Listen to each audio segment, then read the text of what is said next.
Okay, let's unpack this then. We've got a really compelling stack of sources here, and they all seem to point towards this quiet crisis happening in Japan. Right, a crisis involving specifically small businesses, the small and medium-sized ones. Exactly, the SMEs. Yeah. The real backbone of their economy.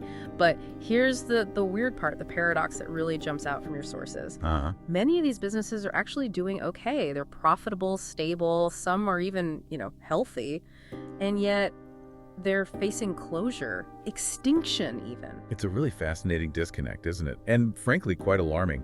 Normally, when you hear about businesses shutting down, you assume, well, poor performance, bad market, something like that. Yeah, the usual reasons. But the data you shared here, it just throws that assumption out the window. This seems much deeper, more systemic, Yeah. not just a market blip. Absolutely. And that's really our mission for this deep dive, right? To figure out this paradox. Why are perfectly good, viable businesses just vanishing? What are the layers underneath? The human stories, the cultural factors, the economic pressures. All of it.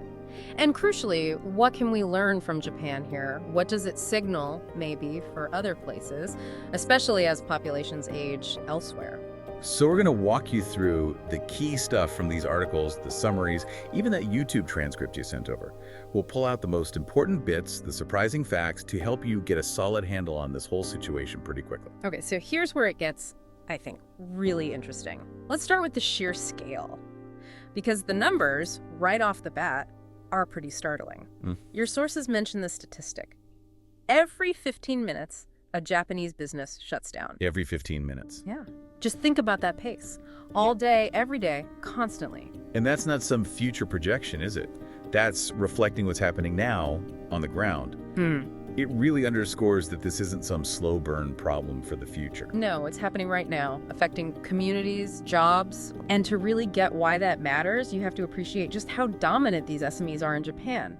Your sources keep hammering this point. 99.7% of all registered businesses. Staggering, isn't it? 99.7%. It's basically everything. We're not talking about some niche sector here. Not at all. This is the foundation, the bedrock of their whole economy. And these businesses, collectively, they employ over 70% of the workforce in Japan. 70%? Yeah, so, their survival, their continuity, it's directly tied to national employment, economic stability, the whole thing. It's fundamental. So this isn't just about a few shops closing. It's about the structure of the country's economy. Precisely. And the level of risk, Yeah. it's terrifyingly high. The sources suggest, 99% of these SMEs are potentially at risk? Wait, 99% of the 99.7%? That's what the figures imply. An enormous chunk of the entire business landscape facing this potential wipeout. That's almost unbelievable. And it leads back to that paradox, because official sources seem to back this up. METI, right? The Ministry of Economy, Trade and Industry. Yes, METI. They've been tracking this.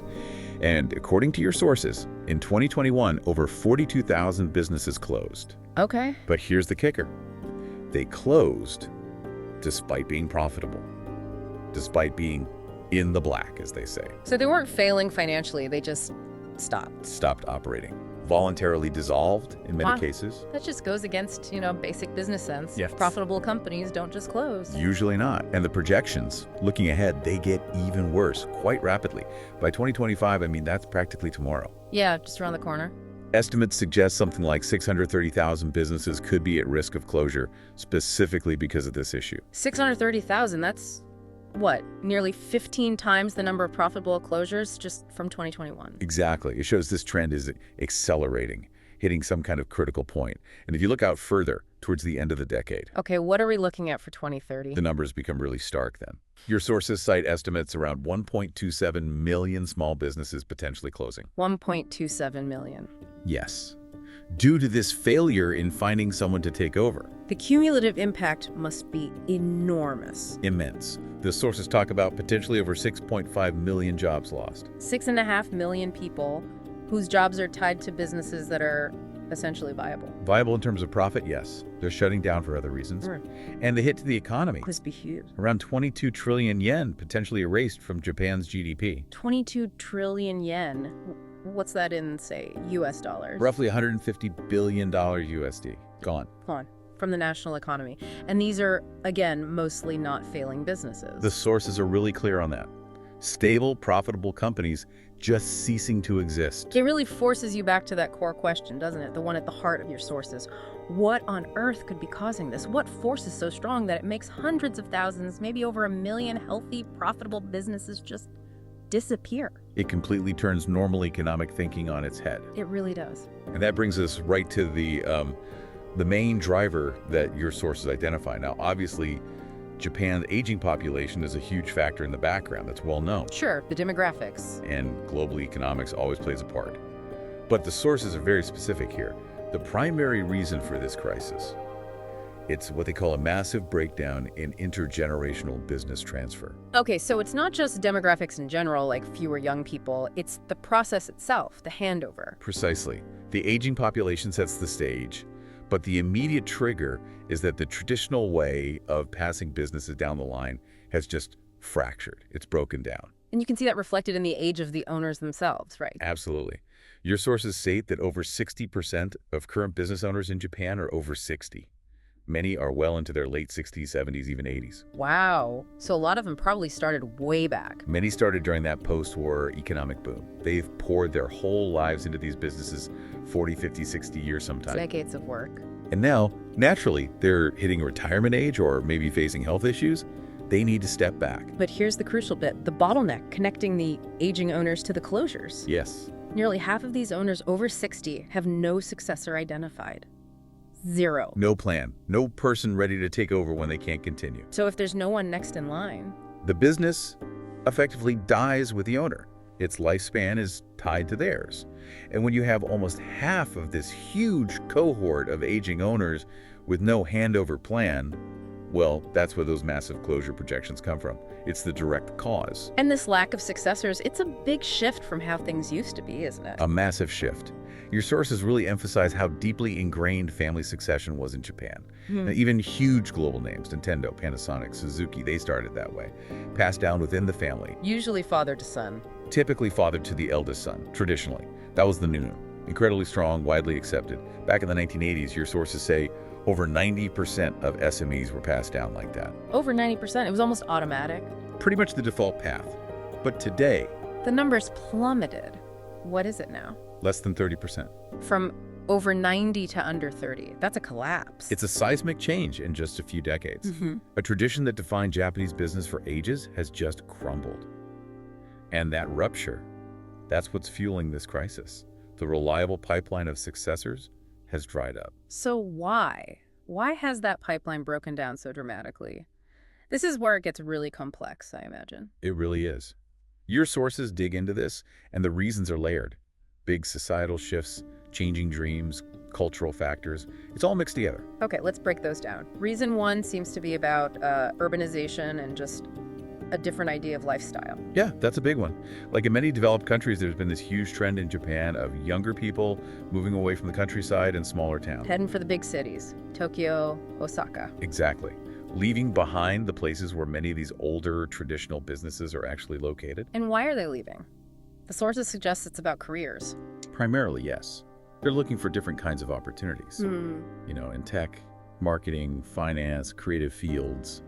Things that promise a different path than running the local family shop. And it's also about the lifestyle they want, right? Flexibility, maybe travel. Definitely divergence there. Yeah. Younger generations often value work-life balance, freedom, maybe seeing a bit of the world. Running a traditional family business, that often means incredibly long hours. Yeah, total commitment. Repetitive work sometimes, hard to scale up, and huge pressure from the local community. Lots of social obligations. It's not just a job, it's your whole life embedded in that place. Your sources had that relatable example. Becoming a YouTuber sounds more appealing than inheriting the family auto parts business. Right. For a young person today, the idea of digital nomadism or a cool tech job in Tokyo just resonates more probably than being tied to a physical shop 6 days a week. Managing inventory by hand, dealing with the same suppliers your grandfather knew. And there's maybe a clash in how work itself is viewed. The sources suggest that too, a potential value clash. Older owners might see value in just being physically present, at their desk, as proof of hard work. Whereas the younger generation might prioritize efficiency, using digital tools, maybe wanting remote options, things the older generation might not understand or even trust. Think fax machines versus cloud software. That gap can be a real deterrent. That makes sense. And it kind of flows into the second reason. The business itself might not feel like a great fit, or it feels like too much of a burden. Exactly. Even if the business is making money, its structure might seem outdated or constraining to a potential successor. Like old equipment, fixed locations. Right. Maybe it's tied to an old factory, needs major investment in new tech, or the whole business model hasn't really changed in decades. A younger person might look at that and see, well, limitations, not opportunities. So you're not just inheriting profits, you're inheriting everything. The debts, the old ways of doing things, the fixed assets. The whole legacy system, your sources call it a huge commitment. It's not like taking a new job. It's taking responsibility for decades of history. Yeah. The employees, the community ties, the family name itself. And that can feel like a burden, as the sources say. You might have to give up your own dreams, your own career ideas. Unless your personal passion just happens to align perfectly with running, say, a traditional tofu shop, which is pretty unlikely these days. It often means putting your own aspirations aside. Okay, now this third reason seems really crucial and maybe less obvious. Owner reluctance. The owners themselves not wanting to let go. Yeah, this is a really complex, very human part of the story that your sources highlight. It seems counterintuitive, right? They're getting older, maybe struggling. Why wouldn't they want someone to take over? Exactly. But for many of these owners, the business isn't just a source of income. It's an extension of themselves. It's their identity, their life's work. Built over decades. Decades of sacrifice. And they have this deep-seated fear of finding an unworthy successor. Unworthy. Someone who might not maintain the quality, the reputation, the relationships they spent a lifetime building. Even their own child, if they don't think the child has the same work ethic or respect for tradition. The idea of that legacy being damaged is just horrifying to them. And this ties into Japanese culture, concepts like honor, reputation. Very much so, Well, according to your sources. Honor, reputation, preserving legacy. These are incredibly important. So it's not just about finding anyone to run the shop. It's about finding someone worthy to carry the name, the values, the quality forward. Which brings us to that really striking analogy your sources used, the samurai analogy. Ah, yes. It's a powerful way to understand the mindset. The idea is for some owners, it feels more honorable, a better ending, to essentially let the business die under their control. While its reputation is still perfect. Exactly. To end it on their terms, with quality intact, rather than risk handing it over to someone they doubt, even family, and then watching it decline, seeing the name tainted. It's described as a more poetic ending in the source material. A controlled ending that preserves the purity of what they built, even if the business itself vanishes. It's a choice rooted in a specific idea of honor tied to quality. But that puts them in such a bind, doesn't it? A real rock in a hard place. Absolutely. On one side, they desperately want the legacy, the quality, the name to survive. That's part of their honor too. But they're terrified a successor will mess it up. And on the other side, Just shutting it down feels like failing too. Failing the employees, the community. And it still kind of tarnishes the name, letting it just disappear. and time is running out for them to make this impossible choice. Exactly. Demographics don't wait. Many are already past retirement age.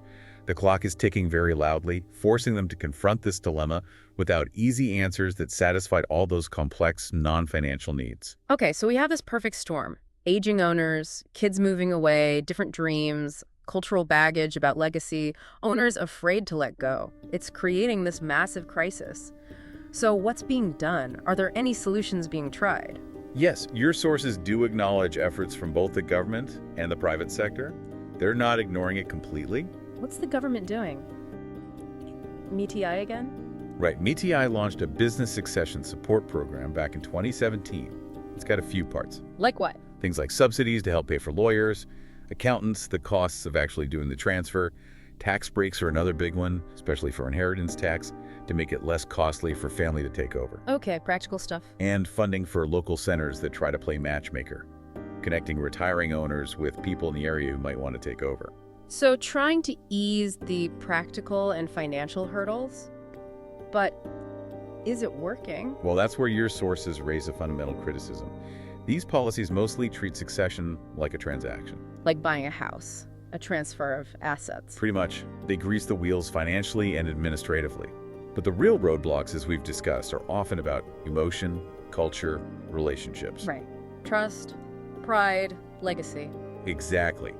Can a tax break really convince an owner who's terrified their son will change the secret sauce recipe or fire loyal employees? Probably not. Those deep-seated fears aren't easily addressed by financial incentives. And the sources also mention other issues: bureaucracy, maybe funding. Yeah, the usual suspects. Bureaucracy can make accessing help difficult, funding might not match the sheer scale of the problem, and crucially, lack of awareness. Especially older owners in smaller towns might not even know these programs exist or how to use them. Okay, so government efforts have limitations. What about the private sector? You mentioned M&A platforms? Right, mergers and acquisitions. Yeah. There's been a boom in platforms specifically designed for this SME succession problem. The sources called them online dating, but for businesses. It's a pretty good analogy.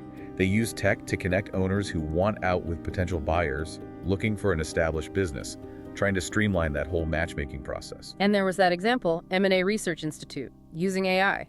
That's the one. Founded relatively recently, 2018. They use AI to try and find good matches quickly, based on industry, location, size, presumably other factors too. And they've had some success. The sources mentioned speed. Remarkable speed, apparently. They've cut down the transfer time dramatically, sometimes to just 49 days, which is incredibly fast compared to traditional methods that could take months or years. Wow. And that founder became a billionaire. Japan's youngest billionaire CEO at 32, according to your sources, Shinsaku Sugami, which in itself tells you just how massive and urgent this problem is, right? There's huge value in solving it. Definitely highlights the scale. But even with these platforms, there's still resistance, especially from older owners. Significant resistance. The sources talk about that deep-seated reluctance, sometimes outright distrust of these modern transactional methods. And distrust of outsiders. Especially outsiders, people who don't have a history with the business or the community. Many owners are still unaware of these platforms, especially rurally. And even if they are aware, the core issue often isn't price. It's about finding the right person. Exactly. Someone who feels like family, who they trust to carry on the name, the values, the legacy, not just someone looking at the balance sheet. And that's a feeling an algorithm might struggle to match. Which leads us to that other really unique approach mentioned in your sources, Mukoyoshi, adult adoption. Yes, fascinating, isn't it? A centuries-old Japanese practice. Tell us about that. How does it work? So legally and socially, it's where an adult, usually a man, is formally adopted into a family. The specific purpose is often to continue the family name and usually the family business or legacy that goes with it. Mukoyoshi, son-in-law, adopted son. That's the literal meaning. Muko is son-in-law. Yoshi is adopted son. So the classic form was man marries the daughter of a family with no son and then the father-in-law adopts him. But it's broader now, not just sons-in-law. It's evolved, yes. It can now include a really capable employee, a long-term apprentice, a trusted mentee. Basically, anyone who's proven they have the right stuff, the skills, the values, the commitment to carry things on, they get adopted, even without marrying into the family. The goal is continuity. And this is still used even by big companies. Reportedly, yes. Companies like Suzuki, Kiken Construction, and that incredible example of the Nishiyama Onsen Kyokan, the world's oldest hotel. Founded in 705 AD. Right, 52 generations. Part of how they managed that continuity over 1,300 years, your sources suggest, was through strategic use of adoption when needed. It shows how deep this drive for legacy runs. It really does, but I'm still a bit fuzzy on why the legal adoption part is so crucial. If, say, he's already married the daughter, why isn't being the son-in-law enough? That's down to Japanese family law and tradition. Typically, when a woman marries, she takes her husband's surname. The son-in-law doesn't automatically get his wife's family name or the same inheritance rights as a biological son would traditionally have, especially regarding the head of household lineage. Got it. So if the family name is the brand, like a craft brewery or a traditional inn. You can't afford to lose the name. The name is the trust, the history, the reputation built over generations. Legal adoption solves that. It gives the chosen successor son-in-law, or otherwise the family surname, and the clear legal and social standing to inherit and lead, ensuring that vital continuity. The sources even laid out a scenario, right? Charm the daughter, marry her, prove yourself to dad, get adopted, become the heir. Sounds like a plan. Yeah. It's a very culturally specific solution, addressing that emotional, relational side that government programs miss. Seems clever, but does it have downsides? It can get emotionally messy, as your sources put it. It's not foolproof. How so? Well, imagine a biological son initially said no thanks to taking over. Then, years later, he sees the adopted heir running things successfully and decides he wants back in. Oh. Exactly. Your sources mention a real court case like this in Kyoto with a traditional inn. The biological son sued the adopted heir, claiming he was unfairly cut out, even though he'd previously refused. So, family drama can still erupt. Okay, so Mukoyoshi is significant, culturally important. Japan has the highest adoption rates, mostly adults, because of this. Right. But it can't solve the whole crisis on its own. The scale is just too big. That's the conclusion from your sources. It's a testament to the value placed on legacy, but it's simply overwhelmed by the sheer number of businesses needing successors now. It's a piece of the puzzle, but not the whole solution. So given the scale, the complex causes, the limits of the solutions, where does this leave Japan? The consequences sound like they go way beyond just business closures. Oh, absolutely. The ripple effects are huge, potentially threatening the economy and society. Yeah. Economically, losing so many SMEs is like weakening the nation's business backbone. Hinders growth, makes fighting deflation harder. Exactly. And it worsens the existing challenge of a shrinking workforce. It's like Japan is, as your sources say, cutting off its own oxygen supply by letting this engine die down. And the social impact, especially in rural areas. Dire. Your sources mention projections.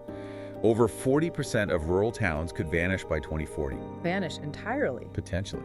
It's not just lower birth rates.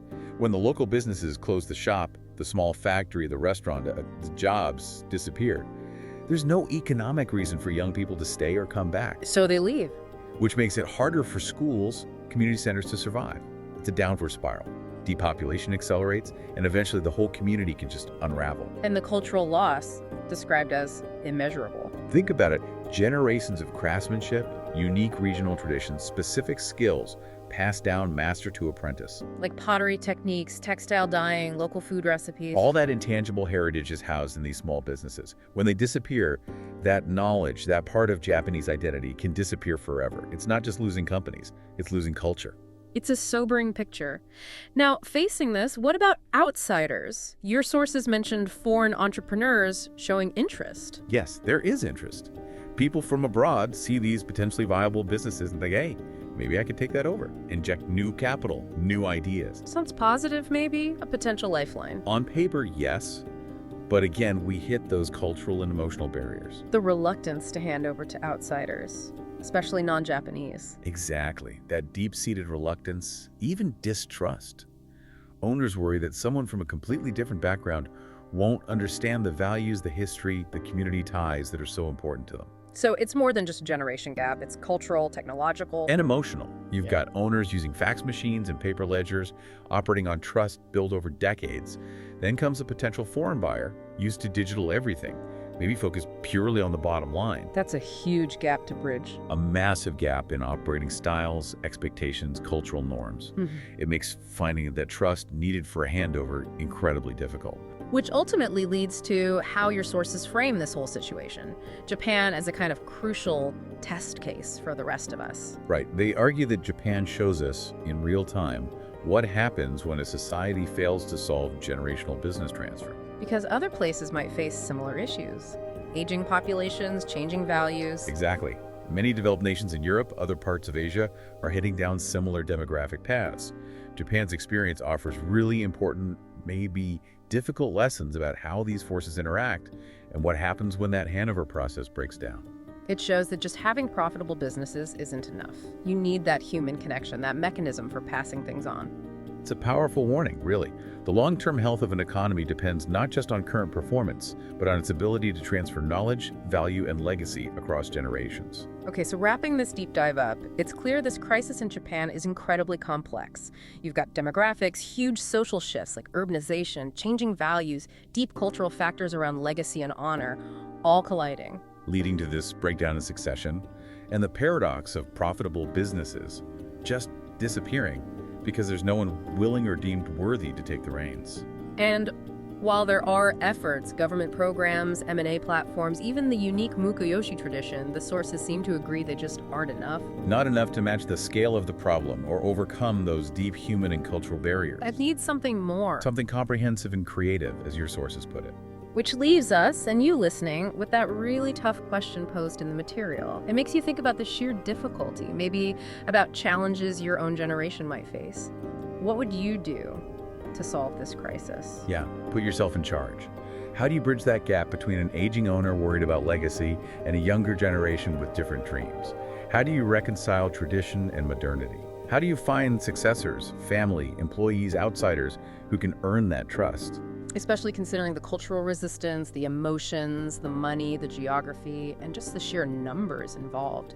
How do you design solutions that respect the past but actually secure a future for these vital businesses and communities? It's a massive challenge, and Japan is wrestling with it right now. Definitely something worth thinking about. Thanks for watching. If you enjoyed this video, don't forget to like, subscribe, and hit the notification bell so you never miss a new episode. Got a topic you want me to cover next? Drop it in the comments. I'm always reading and listening. See you in the next one.